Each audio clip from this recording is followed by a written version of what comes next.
Z0, Z0. Vous avez probablement déjà vécu ça? Vous étudiez pendant des heures. Vous lisez le manuel, vous regardez les cours, vous prenez des notes. Vous avez l'impression de tout faire correctement. Mais quand arrive l'examen, les questions sont différentes. Les réponses ne viennent pas. Et vous vous demandez pourquoi est-ce si difficile? Voici ce que personne ne vous dit. 0022. Ce n'est pas la quantité d'études qui compte, mais votre façon de penser. La plupart des étudiants sont bloqués au bas d'une échelle invisible. Ils travaillent dur, ils assimilent la matière, mais leur raisonnement est inadapté. Et à cause de cela, ils atteignent un plafond. Mais il existe un autre groupe, les étudiants brillants, ceux qui semblent tout comprendre sans effort. 0043. Ils ne sont pas plus intelligents, ils n'étudient pas plus longtemps.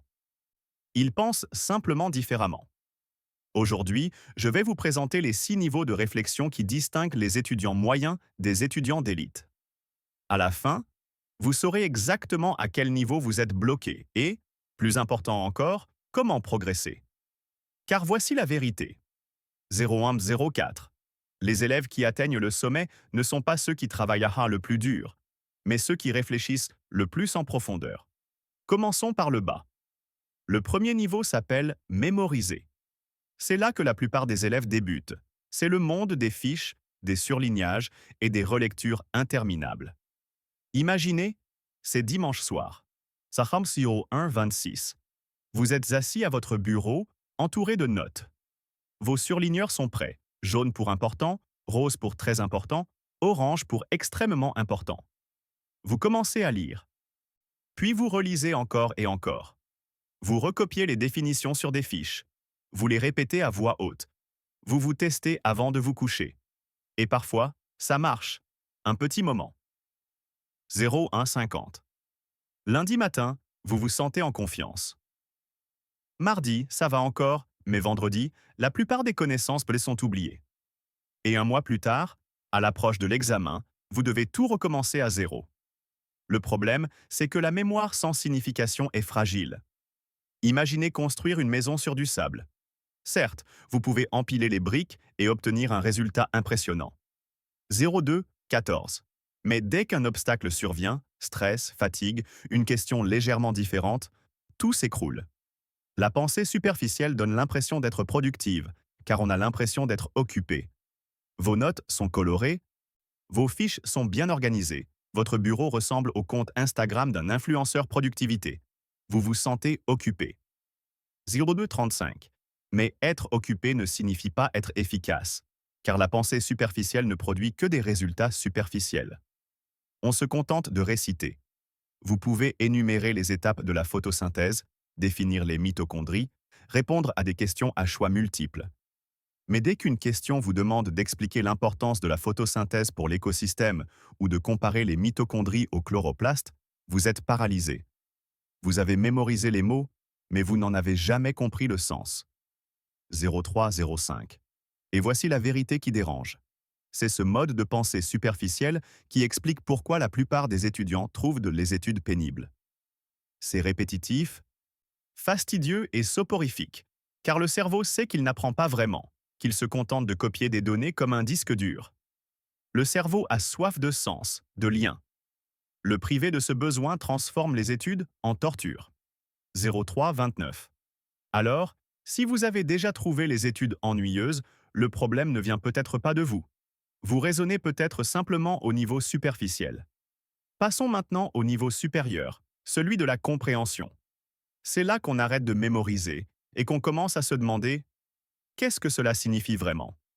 Le truc, c'est que deux étudiants peuvent en faire exactement la même chose, lire un manuel, mais être mentalement dans des mondes complètement différents. 0356. Celui qui raisonne au niveau superficiel lit pour mémoriser. Il surligne des phrases, essayant de graver les mots dans sa mémoire. Il faut que je me souvienne de ça pour l'examen. Un individu de niveau 2 lit pour comprendre. Il fait une pause après chaque paragraphe, se demandant « D'accord, qu'est-ce que ça veut dire exactement? Quel est le lien avec ce que je viens de lire ?» C'est un changement subtil, mais qui change tout. 0422. Au niveau 2, on s'approprie les concepts. On ne se contente pas de les accumuler. On se demande Pourquoi ça marche? Comment tout cela s'articule-t-il? Quelle est la logique derrière tout ça? Prenons un exemple.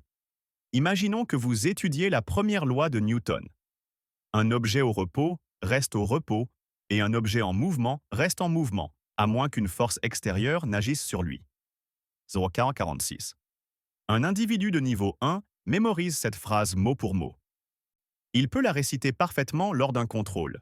Un individu de niveau 2 la lit et se dit « D'accord, donc les choses ne se mettent pas en mouvement ou ne s'arrêtent pas toutes seules. Il faut qu'une force les pousse ou les tire. » C'est pourquoi une balle continue de rouler jusqu'à ce que le frottement la ralentisse. C'est pourquoi je dois continuer à pédaler sur mon vélo, sinon il finira par s'arrêter. 0,5-11. Vous voyez la différence? L'un consiste à mémoriser des mots, l'autre à développer sa compréhension. Et lorsque vous atteignez le niveau de pensée supérieur, vous atteignez le niveau de résultat supérieur. Expliquez. Vous pouvez maintenant répondre à des questions comme expliquez le processus de respiration cellulaire ou décrivez le fonctionnement de l'offre et de la demande. AV0533, ce sont là les questions les plus courantes au lycée et en début d'université. Pour beaucoup d'élèves, atteindre le niveau 2 représente une véritable réussite. Mais c'est là que la plupart se contentent de peu. Ils se disent « ça y est, j'ai compris, je suis bon ». Et ils arrêtent de progresser. Or, la compréhension n'est que le point de départ. Car les questions qui distinguent les bons élèves des excellents ne se situent pas au niveau 2, mais à un niveau supérieur. 0,5-59. Et voici ce que la plupart des élèves ignorent. L'effort nécessaire pour atteindre le niveau 2 est bien moindre que celui requis pour atteindre les niveaux 4 ou 5. Pourtant, c'est là que se trouvent toutes les récompenses. Le niveau 3, c'est l'application. C'est là que la théorie se concrétise. Vous avez mémorisé la formule. Vous avez compris le concept. 0,6-22. Maintenant, la question est, pouvez-vous l'utiliser? Au niveau 3, vous résolvez des problèmes, non plus des idées abstraites, mais des situations réelles. En mathématiques, il s'agit d'utiliser la formule quadratique que vous avez apprise pour résoudre une équation. En chimie, il s'agit d'équilibrer une équation chimique. En français, il s'agit d'utiliser la conjugaison du passé pour écrire une phrase sur ce que vous avez fait hier. 0,6-44. La réflexion de niveau 3 permet d'obtenir des résultats de niveau 3. Résolution de problèmes simples, ce sont ce que j'appelle des problèmes 1 à 1. Un concept appris, un problème à résoudre. Le chemin est clair, l'outil est évident. Et pour beaucoup d'élèves, c'est synonyme de réussite. Vous pouvez maintenant agir, et pas seulement en parler. 0705, vous pouvez résoudre les exercices à la fin du chapitre. Vous pouvez faire vos devoirs. Mais voilà le hic. Les problèmes de niveau 3 sont prévisibles. Le manuel vous a appris à calculer l'aire d'un cercle. Les devoirs vous demandent de calculer l'aire d'un cercle. Vous utilisez la formule, vous obtenez la réponse, et c'est tout. 0727. Vous savez quel outil utiliser car la question vous l'indique.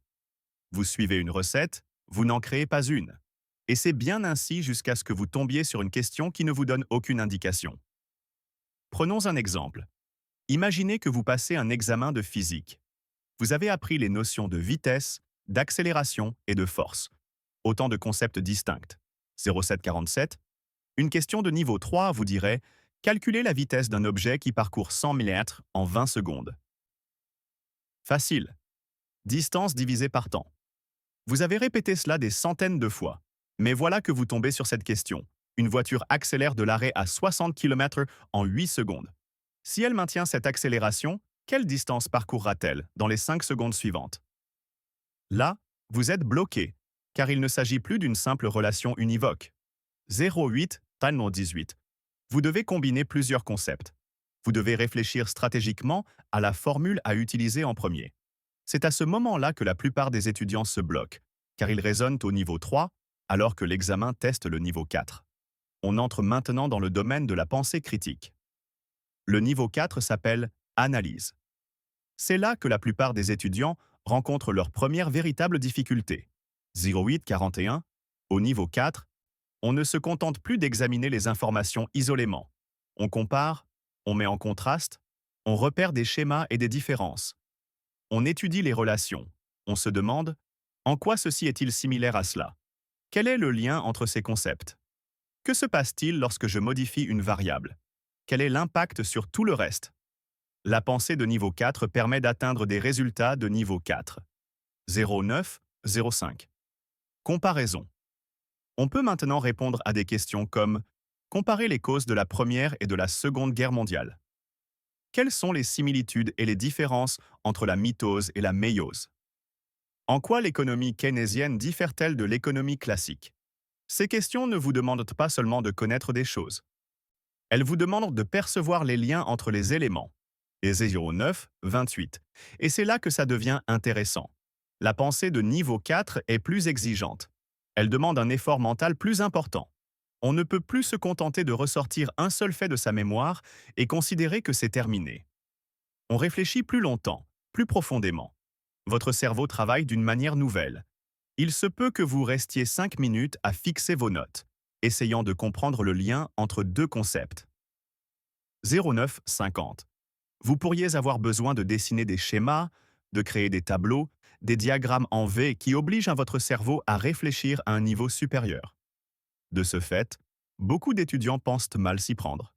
Ils ralentissent. Ils se frustrent. Ils regardent l'heure et se disent « J'étudie depuis 1 heure et je n'ai vu que 2 pages. C'est trop long.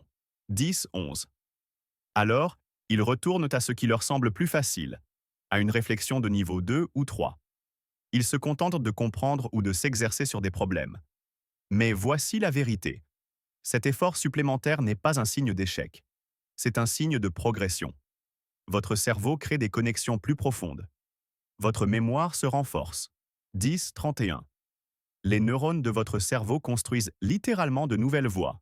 Les scientifiques appellent ce phénomène l'hypothèse de l'effort mal interprété. Quand l'apprentissage nous paraît difficile, on a tendance à croire qu'on est mauvais. On se dit que si on était assez intelligent, ce serait facile. Mais en réalité, cette difficulté est le signe qu'on apprend à un niveau supérieur. Un apprentissage facile engendre une mémorisation superficielle. 10,54. Apprendre de manière difficile forge une mémoire solide. Pensez-y. Lorsque vous relisez vos notes sans effort pour la 10e fois, votre cerveau est à peine sollicité. Il se laisse porter. Rien ne se construit. Mais lorsque vous vous efforcez de comparer deux concepts complexes, votre cerveau fonctionne à plein régime. Il établit des liens. Il structure les idées. 11, 16. Donc, si vous voulez atteindre le niveau 4, vous devez vous investir pleinement. Diagramme de Venn, tableau comparatif, carte mentale qui vous obligent à montrer comment les idées se rejoignent et s'opposent. Ce ne sont pas de simples astuces d'étude. Ce sont des outils qui forcent votre cerveau à penser au niveau 4. Et lorsque vous le faites régulièrement, vous commencez à vous démarquer, car la plupart des étudiants n'arrivent jamais à franchir ce cap. 11,41. Ils abandonnent dès que la difficulté augmente. Ils retournent à leurs habitudes. Mais ceux qui persévèrent, ce sont ceux que les professeurs remarquent. Ce sont ceux qui commencent à obtenir les meilleures notes. Nous voici maintenant au niveau qui distingue les bons élèves des élèves d'élite. Le niveau 5 s'appelle l'évaluation. C'est le niveau des élèves ayant obtenu les meilleures notes. Au niveau 4, vous avez analysé. 12,04, vous avez comparé et contrasté. Vous avez trouvé des similitudes et des différences. Au niveau 5, vous vous posez la question suivante. Et alors, pourquoi est-ce important? Quelle option est la meilleure et pourquoi? Quel est le facteur le plus important ici? Si je devais choisir, quelle serait ma priorité? La réflexion de niveau 5 repose sur le jugement. Il ne s'agit plus seulement de trouver des similitudes et des différences. 12,27. Vous tirez des conclusions, vous prenez des décisions, vous établissez des priorités, vous justifiez vos choix. Et lorsque vous atteignez le niveau 5 de réflexion, vous atteignez les résultats de niveau 5. La priorisation. Ce sont les questions qui vous obligent à critiquer un argument, à justifier un choix, à défendre une position, à recommander une ligne de conduite. 12,50. Prenons un exemple en biologie. Une question de niveau 4 pourrait demander « Comparez la respiration aérobie et la respiration anaérobie ». Vous expliqueriez que le métabolisme aérobie utilise de l'oxygène et produit plus d'énergie, tandis que le métabolisme anaérobie n'utilise pas d'oxygène et produit moins d'énergie. Mais une question de niveau 5 demande: un marathonien s'entraîne en haute altitude pendant plusieurs semaines avant une course? 13-14. Évaluez si cette stratégie est efficace et justifiez votre réponse. Il ne s'agit pas simplement de comparer des concepts. Vous utilisez cette comparaison pour porter un jugement. Vous prenez en compte des facteurs comme la disponibilité en oxygène, la production de globules rouges et l'adaptation musculaire. Vous considérez les avantages et les inconvénients. Vous arrivez à une conclusion et vous la défendez. 13-36. Et c'est là le point crucial. Ce sont ces questions qui permettent de distinguer les élèves ayant une note A de ceux ayant une note A+, car le niveau 5 exige des allers-retours constants. Vous ne pouvez pas vous contenter d'une seule information. Vous jonglez entre votre manuel, vos notes et vos cours. Vous établissez des liens qui ne sont pas évidents. Vous réfléchissez aux implications et aux conséquences. C'est complexe. 14 heures. C'est mentalement épuisant. Et cela prend du temps. Mais c'est là que réside la maîtrise. Car lorsque vous êtes capable d'évaluer, de prioriser et justifier votre raisonnement, vous ne vous contentez pas de réciter des informations. Vous ne vous contentez pas de les comprendre. Vous ne vous contentez même pas de les appliquer. Vous pensez comme un expert dans le domaine. Et c'est ce niveau qui vous permettra de réussir vos études universitaires, supérieures et votre carrière. 14-26. La plupart des professionnels occupant des postes à responsabilité fonctionnent au niveau 5 au quotidien. Les médecins ne se contentent pas de connaître les maladies, ils évaluent le diagnostic le plus probable. Les avocats ne se contentent pas de connaître les lois, ils évaluent la solidité des arguments. Les ingénieurs ne se contentent pas de connaître la physique. Ils évaluent la meilleure solution de conception. 14-48. Ainsi, si vous souhaitez obtenir les meilleurs résultats, vous devez vous entraîner à penser au niveau 5.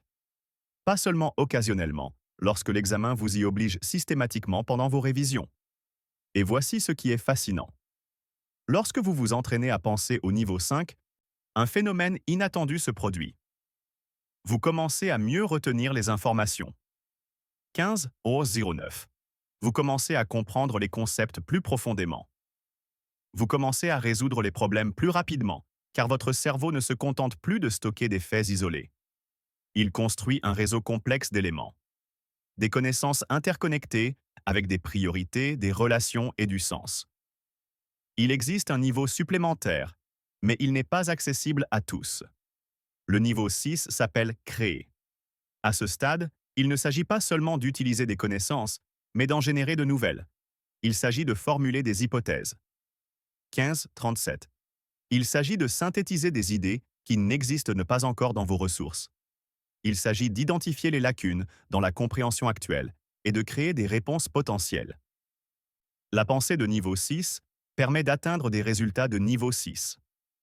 Formuler des hypothèses. Une question de niveau 6 pourrait ressembler à ceci. À partir des données climatiques et des tendances économiques actuelles, proposer un nouveau cadre politique qui pourrait réduire les émissions de carbone sans impacter négativement les économies en développement. 16-07.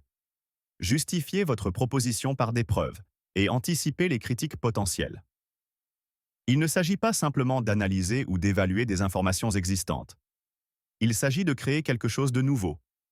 Ce sont les questions que l'on trouve au plus haut niveau d'enseignement. 16-33. Mais voici la vérité.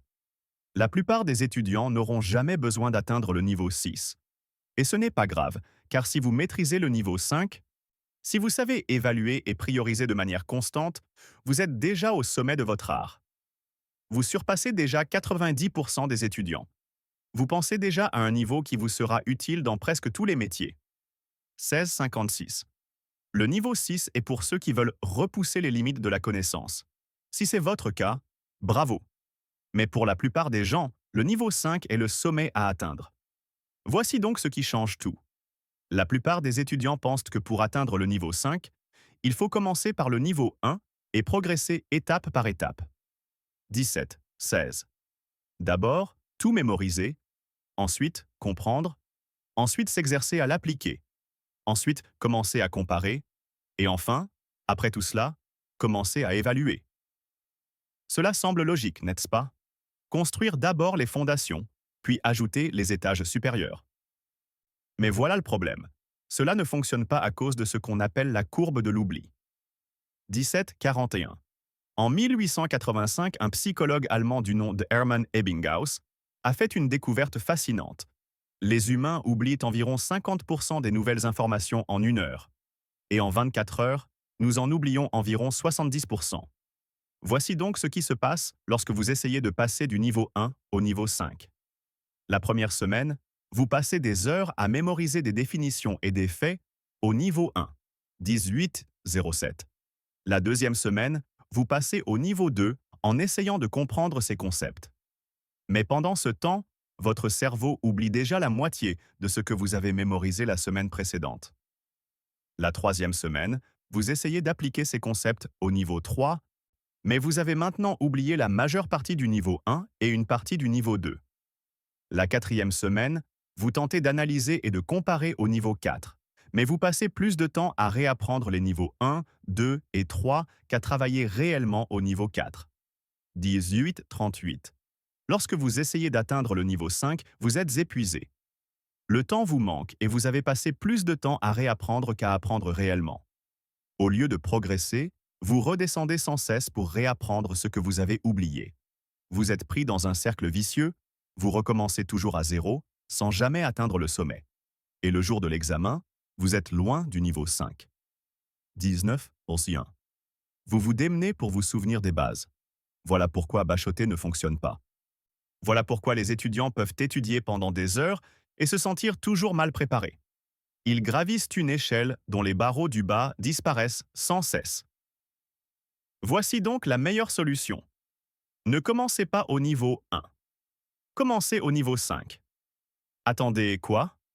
Comment peut-on commencer au niveau 5 si on ne maîtrise même pas encore la matière? Voici le secret. 19-28. Votre cerveau forme des souvenirs plus solides lorsque vous réfléchissez à des niveaux supérieurs. Lorsque vous vous forcez à évaluer, comparer et hiérarchiser dès le départ, votre cerveau complète automatiquement les niveaux inférieurs, comme un effet secondaire. Réfléchissez-y. Si vous cherchez à déterminer quel concept est le plus important, vous devez comprendre ce que chaque concept signifie. 19-51. On ne peut pas évaluer ce qu'on ne comprend pas. Si vous essayez de comparer deux idées, vous devez vous souvenir des détails de chacune. On ne peut pas comparer ce dont on ne se souvient pas. Mais l'inverse n'est pas vrai. Si vous vous contentez de mémoriser, votre cerveau n'apprendra pas automatiquement à évaluer. La mémorisation ne mène pas au jugement. 20-13. Si vous vous contentez de comprendre, votre cerveau n'apprendra pas automatiquement à hiérarchiser. La compréhension ne mène pas à l'évaluation. Ainsi, lorsque vous commencez au niveau 5, vous forcez votre cerveau à s'engager au plus haut niveau et tout ce qui se trouve en dessous suit naturellement. Vous mémorisez mieux car il est nécessaire de se souvenir pour évaluer. 20-35. Vous comprenez plus profondément car l'évaluation exige une compréhension. Vous résolvez les problèmes plus rapidement car vous avez déjà réfléchi stratégiquement aux concepts les plus importants. Vous raisonnez de manière globale et non de manière linéaire. Prenons un exemple concret. Imaginons que vous étudiez la Révolution française. 20-56. L'approche traditionnelle consiste, au niveau 1, à mémoriser les dates, les noms et les événements. La Bastille est tombée en 1789. Roquesbayer a instauré la terreur. Napoléon est arrivé au pouvoir en 1799. Au niveau 2, il s'agit de comprendre les causes de la Révolution. Crise économique, inégalité sociale, idée des Lumières. Au niveau 3, il faut appliquer ces connaissances pour répondre à des questions fondamentales. 21-21. Quelles ont été les causes de la Révolution française? Niveau 4. Comparer la Révolution française à la Révolution américaine. Niveau 5. Évaluer quel facteur a été le plus déterminant dans le déclenchement de la Révolution. Voici la première approche du niveau 5. Commencez par se demander, si je devais identifier la cause principale de la Révolution française, quelle serait-elle et pourquoi? Pour répondre à cette question, il faut connaître les causes. 21-50. On les étudie, on les comprend, et on passe automatiquement au niveau 1 et 2. On réalise alors qu'il faut comparer les différentes causes pour déterminer la plus importante. On les analyse donc.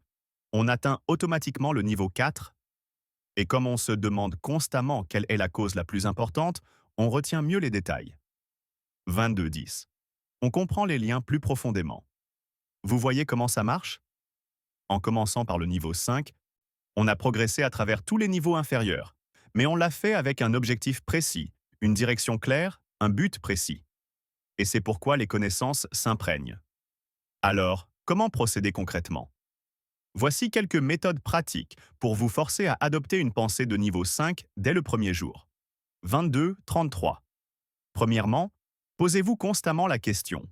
Et alors? Chaque fois que vous apprenez quelque chose de nouveau, demandez-vous immédiatement. Pourquoi est-ce important? Quel est le lien avec tout ce que je sais déjà? Quelle idée est la plus importante, celle-ci ou celle que je viens d'apprendre? Ne vous contentez pas de consommer passivement l'information. Interrogez-la. Lorsque vous lisez que les mitochondries sont les centrales énergétiques de la cellule, demandez-vous, et alors? Pourquoi est-ce important? Que se passerait-il si les cellules n'avaient pas de mitochondries? Est-ce plus important que le noyau ou les ribosomes? Cette simple habitude, 23.08, transformera votre façon d'étudier. Deuxièmement, créez vos propres questions d'examen. Utilisez un outil d'IA et demandez-lui « Donnez-moi des questions d'évaluation de niveau 5 pour ma matière et mon niveau d'étude, puis entraînez-vous à y répondre. » Ce sont exactement les types de questions auxquelles vos professeurs pensent lorsqu'ils rédigent leurs examens. 23.30. Les professeurs ne rédigent pas leurs examens au hasard. Ils s'appuient sur des cadres de référence comme la taxonomie de Bloom pour créer des questions qui testent différents niveaux de réflexion. Les questions qui distinguent les meilleurs étudiants des étudiants moyens sont de niveau 4 et 5. En vous entraînant dès le début, vous raisonnerez déjà au niveau évalué lors de l'examen. 23.54. Troisièmement, utilisez des techniques qui incitent à l'évaluation. Les cartes mentales, par exemple, mais pas en reliant des idées au hasard. Lors de la construction de votre carte mentale, demandez-vous constamment quelle connexion est la plus importante, quelle relation est une cause et laquelle est un effet. Il s'agit aussi d'enseigner à quelqu'un d'autre, mais pas seulement d'expliquer ce qu'est une chose. Concentrez-vous sur l'explication de son importance, pourquoi une approche est meilleure qu'une autre et quelles en sont les implications. 24.18.